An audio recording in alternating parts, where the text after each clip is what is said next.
নমস্কার, আমি সুতপা। আমার এই ছোটোখাটো চ্যানেলে আপনাদের স্বাগত জানাই।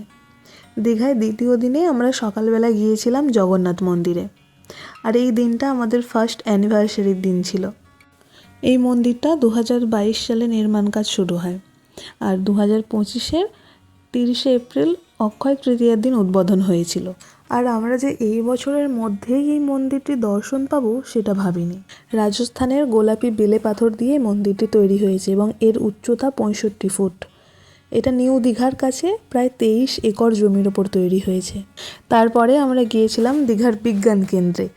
এখানে খুব সুন্দর সুন্দর অ্যাক্টিভিটিস রয়েছে, যেগুলো বাচ্চাদের খুব ভালো লাগবে, এবং যারা সায়েন্স নিয়ে পড়াশোনা করছে তাদের তো আরও বেশি করেই ভালো লাগার কথা। এবং আমারও বেশ ভালো লাগছে, কত নতুন নতুন জিনিস দেখতে পাচ্ছি। সেই 7-8-এর ভৌতবিজ্ঞানের পাঠ্য বইয়ে পড়াগুলো এখন হাতে কলমে করে দেখতে পাচ্ছি।